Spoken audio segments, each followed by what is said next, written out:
Hello students, आज हम लोग स्टार्ट करेंगे लिम्फ टिश्यू फ्लूइड के बारे में। As the blood pass through the capillaries in tissue, जैसे जैसे आपका जो ब्लड होता है वो ब्लड कैपिलरीज में फ्लो कर रहा होता है टिश्यू के पास, ठीक है। टिश्यू के बगल से, मीन्स टिश्यू क्या है, बंडल ऑफ सेल्स ही तो हैं। तो जब सेल्स आपस में बंडल बनाते हैं उनके बीच में स्पेस हो जाता है, थोड़ा थोड़ा स्पेस होता है, ठीक है। तो जब कैपिलरीज से होके ब्लड वहाँ पे फ्लो कर रहा होता है तो मीन्स जो माइन्यूट पार्टिकल्स हैं या बहुत छोटे छोटे स्मॉल पार्टिकल्स हैं जो कि इस वो सब्सटेंसेस जो कि ब्लड में डिजॉल्व पोजीशन में होते हैं, मतलब सॉल्युबल सब्सटेंसेस जो होते हैं वो कैपिलरीज की वॉल से फिल्टर होके बाहर की तरफ आ जाते हैं। Some water along with many small water soluble substances move out into the spaces between the cells of tissue, leaving the larger protein and most of the formed element in the blood vessels. Means blood जब capillaries से होकर tissue की ओर जाता है तो थोड़ा सा water का अमाउंट, ठीक है, कई छोटे छोटे वाटर सॉल्युबल सब्सटेंसेस को लेके कैपिलरीज से टिश्यू की सेल्स के बीच में जो स्पेस होता है उसके बीच में आ जाता है, ठीक है। ये जो बीच में फ्लूइड आ गया, ठीक है, इसको हम लोग बोलते हैं इंटरस्टिशियल फ्लूइड। क्या बोलते हैं? Interstitial fluid. और इसी का दूसरा नाम टिश्यू फ्लूइड भी है। क्या है? टिश्यू फ्लूइड, जो कि बाद में लिम्फ कहलाएगा जब लिम्फेटिक वेसल्स में पहुंच जाएगा तो, ठीक है। क्या बोल रहा है कि इसमें लार्जर प्रोटीन्स जो होते हैं एंड जो फॉर्म्ड एलिमेंट्स होते हैं वो नहीं पाए जाते इसमें, क्योंकि वो ब्लड में रह जाते हैं, वो कैपिलरीज की वॉल से बाहर नहीं आ पाते हैं, वो ब्लड वेसल्स में रह जाते हैं। बाकी जो वाटर सॉल्युबल सब्सटेंसेस थे वो बाहर आ जाते हैं, ठीक है। Next, this fluid released out is called the interstitial fluid or tissue fluid. It has the same mineral distribution as that is plasma. Lymph का जो मिनरल्स का डिस्ट्रीब्यूशन है वो सेम प्लाज्मा की तरह होता है। जिस तरीके से प्लाज्मा का डिस्ट्रीब्यूशन होता है सेम उसी तरीके से होता है। Exchange of nutrients, gases etc. between the blood and the cells always occur through this fluid. Means blood और टिश्यू सेल्स के बीच में जो भी न्यूट्रिएंट्स और गैसेस का एक्सचेंज होता है वो इसी फ्लूइड के माध्यम से ही होता है। क्यों? क्योंकि ब्लड कैपिलरीज और जो आपके टिश्यू सेल्स हैं उनके बीच में यही लिक्विड तो भरा हुआ है, क्योंकि ब्लड जो फ्लो कर रहा है लार्ज मॉलिक्यूल्स के साथ वो तो वेसल्स के कैपिलरीज के अंदर है ना। कैपिलरीज से बाहर कौन आया? ये वाटर अमाउंट, ठीक है। मीन्स जो आपका इंटरस्टिशियल फ्लूइड जो है, मीन्स जो टिश्यू फ्लूइड जो है, यही जो टिश्यूज़ के बीच में है, मीन्स जो सेल्स की गैपिंग है टिश्यूज़ बनाते समय उसके बीच में ही तो है ये। तो मीन्स इसी के थ्रू एक्सचेंज होता है न्यूट्रिएंट्स का, गैसेस वगैरह का, ठीक है। An elaborate network of vessel called the lymphatic system collect this fluid and drain it back to the major veins. Means lymphatic system जो होता है वो इस फ्लूइड को कलेक्ट करता है। देखिए कैपिलरीज से निकल के बाहर आ गया अमाउंट, टिश्यूज़ के बीच में चला गया, सेल्स जो बीच में इंटरस्टिशियल स्पेस था वहाँ पे पहुँच गया।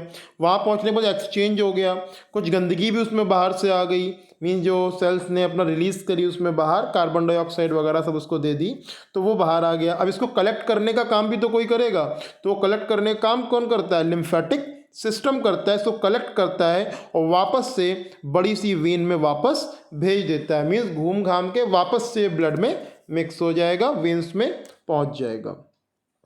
नेक्स्ट है आपका the fluid present in the lymphatic system is called the lymph. अब ये जो फ्लूइड जब लिम्फेटिक सिस्टम में पहुंच गया तो वहां पर ये कहलाता है लिम्फ। इसी फ्लूइड को हम लिम्फ भी कहते हैं। मींस पहले क्या था? टिश्यू फ्लूइड, इसी को हम इंटरस्टिशियल फ्लूइड भी बोल रहे थे। अब ये लिम्फेटिक सिस्टम में पहुंच गया तो ये क्या हो गया? लिम्फ हो गया, ठीक है। अब देखिए जब सब कुछ जो इसमें था वो तो सब यूज़ हो चुका है, ठीक। मीन्स जो कचरा था, मीन्स जो वेस्ट प्रोडक्ट्स थे वो आके इसमें मिल चुके हैं, ठीक है। नेक्स्ट है इसके आगे आपका है lymph is a colorless fluid containing specialized lymphocytes which are responsible for the immune response of the body. Means आपका जो लिम्फ है ये कलरलेस फ्लूइड होता है और इसमें स्पेशल लिम्फोसाइट्स होती हैं। मीन्स नाम से ही मालूम पड़ रहा है लिम्फेटिक वेसल्स हैं, लिम्फ है तो लिम्फोसाइट्स ही प्रेजेंट होंगी। जो आपने पढ़ा टी लिम्फोसाइट और बी लिम्फोसाइट। बी लिम्फोसाइट क्या थी? वो एंटीबॉडीज़ का फॉर्मेशन कर रही थी और टी लिम्फोसाइट उनकी हेल्प कर रही थी, उस रिस्पॉन्स को एक्टिवेट कर रही थी, ठीक है।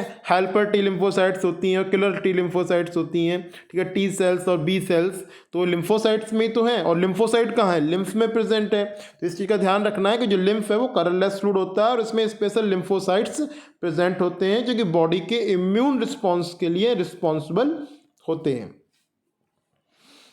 Lymph is also an important carrier for nutrients, hormones, etc. Fats are absorbed through lymph in the lacteals present in the intestinal villi. Means जो लिम्फ है आपका वो मेन एज अ कैरियर काम करता है। कैरियर का मतलब होता है इधर से उधर ले जाने का काम करता है। नॉर्मली देखिए पहले क्या साइकिल में कैरियर क्या करता, सामान अपने साथ रख के ले जाता। अब कैरियर किसको बोलते हैं, कैरियर बॉय या कोरियर बॉय, मीन्स सामान को इधर से पहुँचाने वाले। मीन्स हमारी बॉडी के अंदर भी न्यूट्रिएंट्स और हार्मोन्स वगैरह को इधर से उधर पहुँचाने का जो काम कर रहा है वो लिम्फ कर रहा है, ठीक है। और जो आपका इंटेस्टाइनल विलीज होती हैं वहाँ भी आपके लैक्टेल्स प्रेजेंट होते हैं लिम्फ के, जो कि फैट का एब्जॉर्प्शन करते हैं, ठीक है। नेक्स्ट है आपका सर्कुलेटरी पाथवेज, मीन्स ब्लड का सर्कुलेशन हम पढ़ेंगे, जो कि आपने क्लास 10th में पढ़ा होगा थोड़ा बहुत कि सर्कुलेशन पाथवे क्या होता है, ठीक है। एक स्ट्रक्चर आपको ध्यान होगा जो बॉक्सेस बनाते थे हम लोग, जिसमें आपका राइट एट्रियम, लेफ्ट एट्रियम वगैरह हम लोग पढ़ते थे, और वेंट्रिकल पढ़ा करते थे, लेफ्ट वेंट्रिकल, राइट वेंट्रिकल पढ़ते थे, किस तरीके से उसमें मूवमेंट होता था, ठीक है। वो हम लोग यहाँ पढ़ेंगे ह्यूमन के रेस्पिरेटरी सिस्टम में, जब ह्यूमन का सर्कुलेटरी सिस्टम में जब पढ़ेंगे तब वहाँ पर। अब यहाँ केवल आपको सर्कुलेटरी पाथवेज के बारे में थोड़ा सा इंफॉर्मेशन दी गई है। The circulatory patterns are of two types, means जो बॉडी के अंदर सर्कुलेटरी पैटर्न है, सर्कुलेटरी सिस्टम है, ये मेनली दो टाइप का होता है। एक होता है ओपन और एक होता है क्लोज्ड, ठीक है, ओपन एंड क्लोज्ड। ओपन कैसा होता है, मीन्स जब हार्ट पंप करता है तो सारे ऑर्गन उससे ना लेते हैं, मीन्स उन्हें केवल भिगो दिया जाता है, ठीक है। The circulatory pattern are two types, open and closed. Open circulatory system is present in the arthropod and Mollusca, in which blood pumped by the heart passes through large vessels into open spaces, means heart के through vessel से होते हुए बड़े space में open फैल जाता है, वहाँ पे पहुँचा दिया जाता है, जिससे जो ऑर्गन्स होते हैं वो केवल ब्लड से बाथ करते हैं केवल, ठीक है। मीन्स आर्थ्रोपोड्स और मोलस्का में ओपन सर्कुलेटरी सिस्टम, अंडरलाइन कर लीजिएगा, आर्थ्रोपोड्स एंड मोलस्का में ओपन सर्कुलेटरी सिस्टम पाया जाता है, जिसमें जो हार्ट होता है ब्लड को जब पंप करता है तो वो लार्ज वेसल्स के थ्रू होते हुए किसी बड़े स्पेस में जाके फैल जाता है, जिसे हम लोग बोलते हैं साइनसेस। क्या बोलते हैं, साइनसेस कहते हैं, ठीक है। और जो आपके एनिलिट्स हैं और जो कॉर्डेट्स हैं, इसमें क्लोज सर्कुलेटरी सिस्टम पाया जाता है, जिसमें कि हार्ट जो होता है वो जब ब्लड को पंप करता है तो ब्लड हमेशा वेसल्स में सर्कुलेट होता है, ओपन जाके किसी ऑर्गन पे जाके गिरता नहीं है, वहाँ केवल एब्जॉर्प्शन की प्रोसेस के थ्रू ही वहाँ पे पहुँचेगा जो मिनरल्स वगैरह पहुँचने हैं। मीन्स ब्लड हमेशा आपका वेसल्स में ही सर्कुलेट करता रहेगा, ठीक है। Annelids and chordates have a closed circulatory system in which the blood pumped by the heart is always circulated through a closed network of blood vessels. This pattern is considered to be more advantageous as the flow of fluid can be more precisely regulated.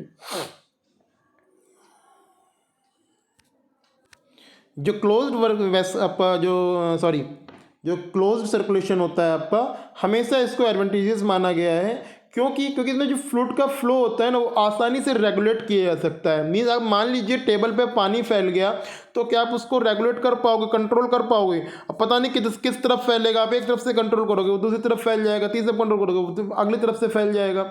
Means आप उसे control नहीं कर सकते हो। But अगर इसी को हम एक पाइप में पानी को डालें तो हमें मालूम है कि पाइप का अगला सिरा जहाँ पर है पानी वहीं पर जाके निकलेगा। मीन्स वी कैन कंट्रोल या we can regulate the pressure of water and pressure of blood. Means जब आपका उसमें वेसल्स में फ्लो होगा ब्लड तो उसे हम कंट्रोल कर सकते हैं, इसलिए ज़्यादा एडवांटेजेस माना गया है, ठीक है। जितने भी वर्टिब्रेट्स हैं, all vertebrates possess a muscular chambered heart, जितने भी वर्टिब्रेट्स हैं उसमें एक चैम्बर हार्ट पाया जाता है, मीन्स एक हार्ट पाया जाता है, एक चैम्बर पाया जाता है जो कि मसल्स का बना हुआ है, मस्कुलर चैम्बर हार्ट, ठीक है। Fish have a 2 chambered heart. अब मैंने बताया जैसे ह्यूमंस में क्या थे, 4 चैम्बर थे, तो फिशेस की बात करें, फिशेस में 2 चैम्बर हार्ट होते हैं, ठीक है, जिसमें एक एट्रियम होता है और एक वेंट्रिकल होता है। 2 chamber heart with an atrium and a ventricle. अभी हम बताएंगे किस तरीके से इसमें होता है। देखिए 2 है, एक एट्रियम है एक वेंट्रिकल है। एट्रियम में ब्लड आ गया, ठीक है, और वेंट्रिकल के फिर एट्रियम से गया वेंट्रिकल में, और वेंट्रिकल से गया उसमें आपका गिल्स में, और गिल्स से होते हुए बॉडी पार्ट्स में, बॉडी पार्ट से फिर आया हार्ट में, हार्ट से वेंट्रिकल में, एट्रियम में, एट्रियम से वेंट्रिकल में, वेंट्रिकल से फिर से गिल्स में, और गिल्स से फिर बॉडी पार्ट में, ठीक है। मींस हार्ट में कैसा ब्लड आ रहा है, डीऑक्सीजनेटेड ब्लड आ रहा है, और गिल्स से कैसा जा रहा है, ऑक्सीजनेटेड ब्लड जा रहा है, ठीक है। तो जो फिशेज होती हैं इसमें 2 चैम्बर्ड का हार्ट होता है, जिसमें एक एट्रियम होता है और एक वेंट्रिकल होता है। Amphibians and reptiles means crocodile को छोड़कर, ठीक है, एम्फीबियंस और जो रेप्टाइल्स हैं इनमें 3 चैम्बर हार्ट पाया जाता है, जिसमें 2 एट्रिया होते हैं एंड सिंगल वेंट्रिकल होता है। अब सिंगल वेंट्रिकल सिंपल सी बात है, जब दोनों एट्रियम से एक से ऑक्सीजनेटेड ब्लड आएगा और एक से डीऑक्सीजनेटेड ब्लड आएगा, दोनों क्या हो जाएंगे, आपस में मिक्सअप हो जाएंगे, ठीक है। अभी इस चीज़ को आगे और क्लियर करेंगे, ठीक है। तो इसमें क्या हो गया, आपका सिंगल वेंट्रिकल हो गया, जिसमें डबल चैम्बर है उसमें एक एट्रियम एक वेंट्रिकल, जिसमें 3 चैम्बर्ड है उसमें 2 एट्रियम और एक वेंट्रिकल, जिसमें 4 चैम्बर्ड होंगे उसमें 2 atrium and 2 ventricles. Whereas crocodile, birds and mammals possess a 4-chambered heart with 2 atria and 2 ventricles, means 2 atria और 2 ventricles present होंगे। In fishes, the heart pump out deoxygenated blood which is oxygenated by the gills and supplied to the body parts, from where deoxygenated blood is returned to the heart। इसे हम लोग बोलेंगे single circulation. कहने का मतलब क्या है समझिएगा, मीन्स आपके हार्ट जो है वो आपका हार्ट मीन्स फिशेस का जो हार्ट है वो डीऑक्सीजनेटेड ब्लड को गिल्स की तरफ पंप करता है, और गिल्स में जाके वो हो जाता है ऑक्सीजनेटेड। ऑक्सीजनेट होने के बाद गिल्स से ही वो बाकी बॉडी ऑर्गन्स में चला जाता है, ठीक है। अब वहाँ पर जाने के बाद वहाँ से वो ऑक्सीजन यूज़ हो जाती है, यूज़ होने के बाद वो फिर से डीऑक्सीजनेटेड हो गई, और डीऑक्सीजनेट होने के बाद वो वापस फिर से कहाँ आया, हार्ट में आ गया, और हार्ट से फिर उससे वहाँ भेज दिया गया। मीन्स हार्ट में केवल एक ही बार तो ब्लड आ रहा है। Means this type of circulation is called single circulation. क्या कहलाता है, single circulation. But in amphibians की अगर हम बात करें, in amphibians and reptiles the left atrium receive oxygenated blood. Left atrium में ऑक्सीजनेटेड ब्लड ही आएगा, ठीक है। और आपका जैसे आपका गिल से, लंग से, स्किन से, ठीक है, right atrium gets the deoxygenated blood and other body parts, however they get mixed up in single ventricle which pump out mixed blood in complete double circulation। कहने का मतलब है कि मीन्स 2 चैम्बर ऊपर है, एक चैम्बर नीचे है उन दोनों के। तो जो आपका लेफ्ट वाला है उसमें आपका ऑक्सीजनेटेड ब्लड आता है, और जो राइट वाला है आपका उसमें डीऑक्सीजनेटेड ब्लड आता है, ठीक है। जब राइट वाले में डीऑक्सीजनेटेड ब्लड आ रहा है और लेफ्ट वाले में ऑक्सीजनेटेड ब्लड आ रहा है, फिर इन दोनों से होते हुए दोनों ब्लड कहाँ आ रहे हैं, वेंट्रिकल में आ रहे हैं, तो दोनों क्या हो गए, मिक्स हो गए, दोनों क्या हो गए, मिक्स हो गए, ठीक है। मीन एम्फीबियंस और रेप्टाइल में गिल्स, लंग्स, स्किन से होते हुए जो ऑक्सीजनेटेड ब्लड है वो पहले आएगा लेफ्ट एट्रियम में, लेफ्ट एट्रियम से आएगा आपका वेंट्रिकल में, वेंट्रिकल से जाएगा बॉडी पार्ट में, बॉडी पार्ट से फिर आएगा आपका राइट एट्रियम में, राइट वेंट्रिकल से फिर मिक्स हो गया। मीन्स इस तरीके से वो पूरा मिक्स हो जाता है। तो इसे हम क्या बोलेंगे, इनकम्प्लीट डबल सर्कुलेशन। क्या कहेंगे, इनकम्प्लीट डबल सर्कुलेशन। अगर हम यही बात करें आपकी बर्ड्स में, मैमल्स में या अपना क्रोकोडाइल में, इसमें 4 चैम्बर हार्ट है। 4 चैम्बर हार्ट का मतलब हो गया आपका 2 एट्रिया हो गए और 2 वेंट्रिकल हो गए। अब लेफ्ट साइड में आपको ध्यान रखना है कि जो लेफ्ट साइड है उसमें ऑक्सीजनेटेड ब्लड आएगा, और जो राइट साइड है उसमें डीऑक्सीजनेटेड ब्लड आएगा, ठीक है। ब्लड जो होता है हमेशा, मीन्स आपका जो राइट पार्ट है, ठीक है, हार्ट का राइट पार्ट अगर देखा जाए तो उसमें डीऑक्सीजनेटेड ब्लड आएगा, और जो लेफ्ट पार्ट है उसमें ऑक्सीजनेटेड ब्लड आएगा।